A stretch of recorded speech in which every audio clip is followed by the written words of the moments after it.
Everybody loves kung fu fighting. Many, many, many, many, many, many, many.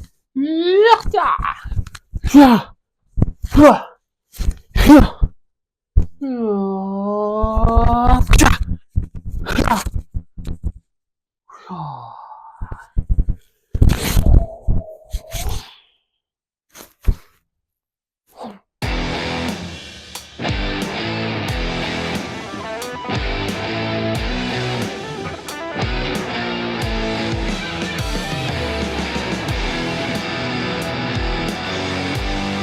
Hello, welcome back to the channel. Today we are going to check out the film Karate Kid: Legends, the latest installments in the Karate Kid film series, on the back of the success of the television series that came out a few years ago, and originally on a YouTube streaming sort of internet platform. Then Netflix took it over and then brought them up to the next level.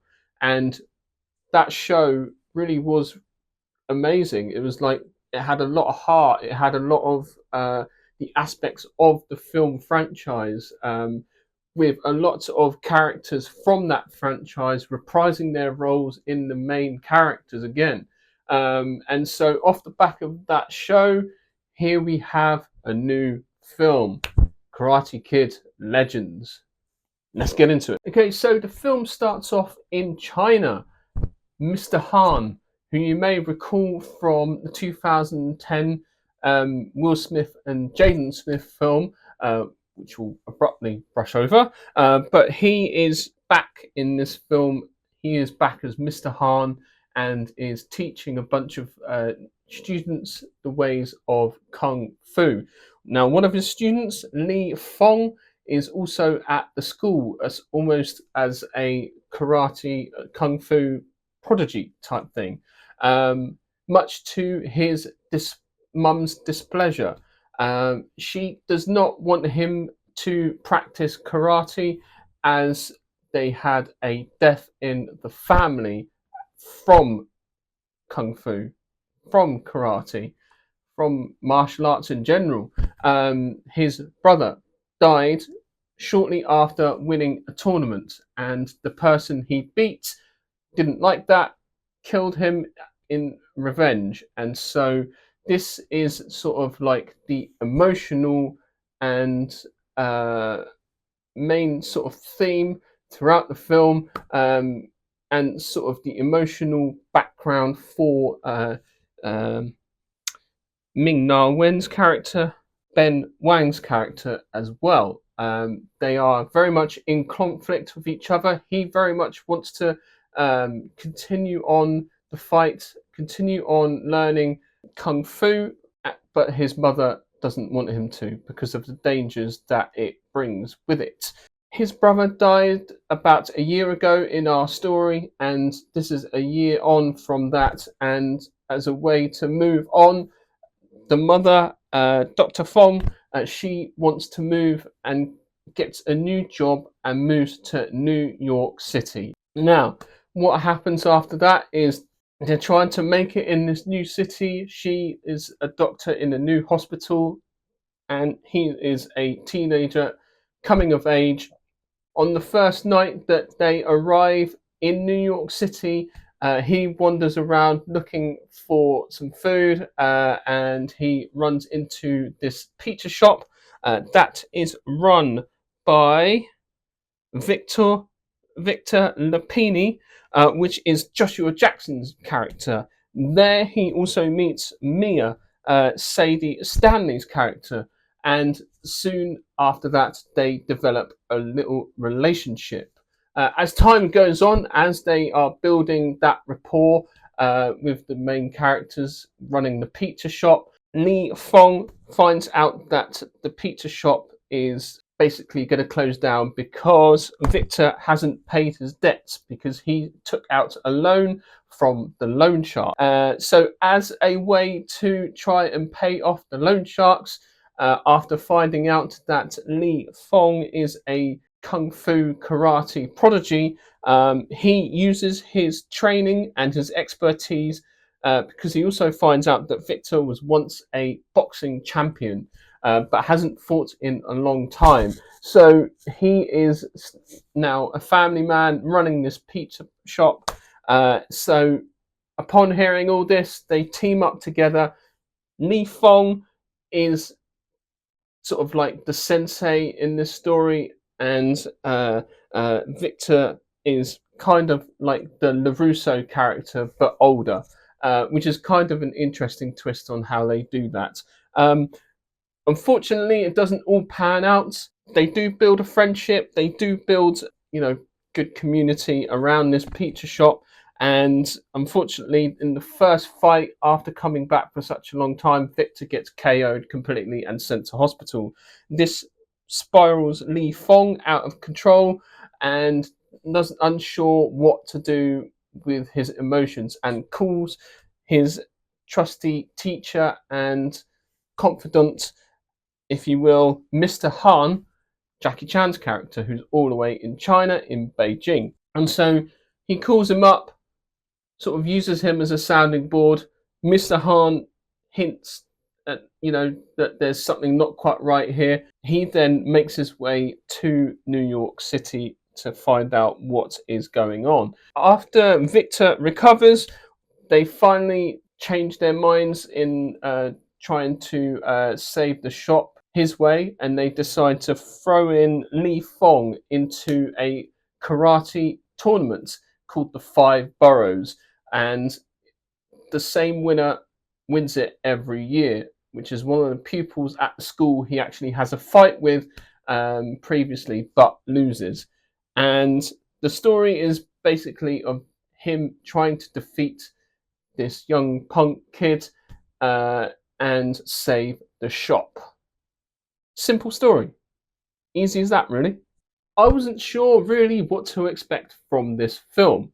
I watched maybe the first couple of seasons of the Netflix Karate Kid show, which I thoroughly enjoyed. I really did like it. I thought it was excellent. But I hadn't watched like the later seasons. I think it went on to like 6 or 7 seasons. I can't remember. And you know what? What they did was a genius idea in this film, is that they had their own story to tell. It's almost like you don't really need to sort of know anything about the series. Maybe watch like Karate Kid 1 or 2 or some of the older films from like the 80s to find out a little bit about the lore and the other characters and things like that. But the genius thing that they did here was not overshadow it with the TV series, which is really, really good. The story is excellent. It's really simple to follow. You have a clear villain, you have a clear protagonist in Li Fong, and clear stakes as well. The pizza shop is going under. They need to find money quick to find and keep this store afloat and go from there.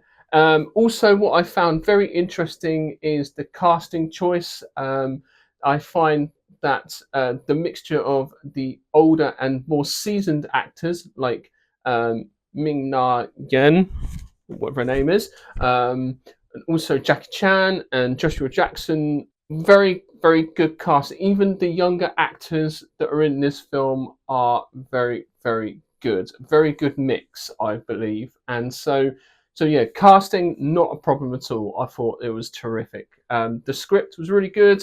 I can't really fault that at all. Really, like I said, there's clear obstacles, clear sort of. See, they have quite the impossible task because they have to follow those iconic 80s movies, which is very hard to do, to capture sort of that essence. But I think what they did here was a great modern day version of like an 80s style film. So what they have a lot of in this is a lot of what I would like to call Miyagi-isms. Sort of like the pearls of wisdom that the senseis give out is absolute one tree, two branches. Yeah, stuff like that. It's priceless. They have their own version of wax on, wax off, which is really, really great. The fight scenes are mental. The music was really great. Nothing sort of really, to me, seemed like out of place.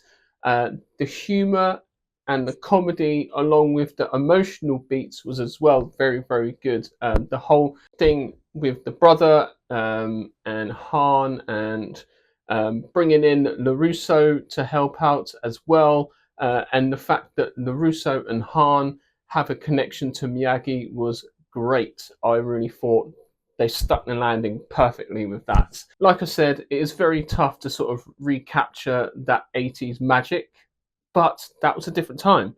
This is a film for now, and they really sort of like understood that, which is great. And it had like elements of the show, but also from the films from the past, and it was a good mix of everything. So I highly recommend you go and see this in the cinema to get the full scope of it, to get a good picture and understanding of it. And like I said, it's a film unto itself, so the show doesn't overshadow it at all. Like LaRusso, Macchio's character, he doesn't come in until like halfway through, and it's tight. It's like an hour and 34 minutes, so there's no bullshit. They have to wrap the story up in that time.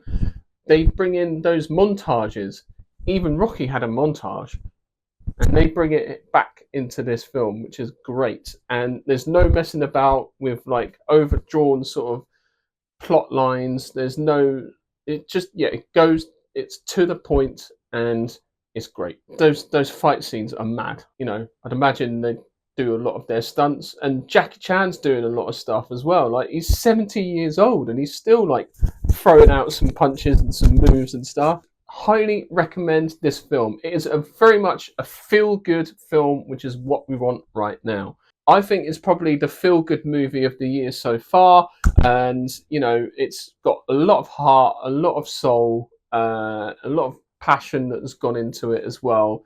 A little bit of fan service in there as well. There's a bit of nostalgia as well. It's not overly done. It's not like in-your-face nostalgia. Definitely go and see this film. I highly recommend it, and you'll have a proper good time with it, I'd say.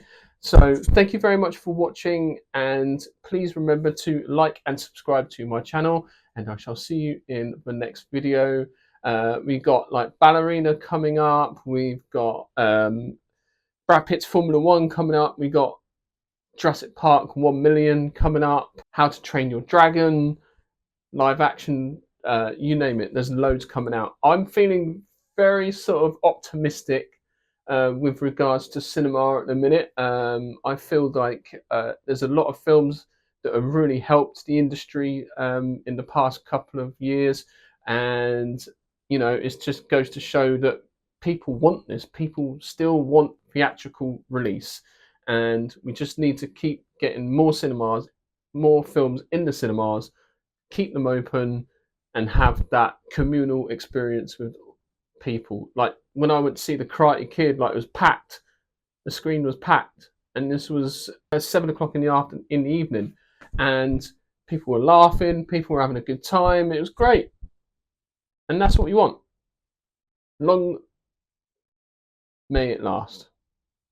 So there we go. Thank you very much for watching. I shall see you in the next video.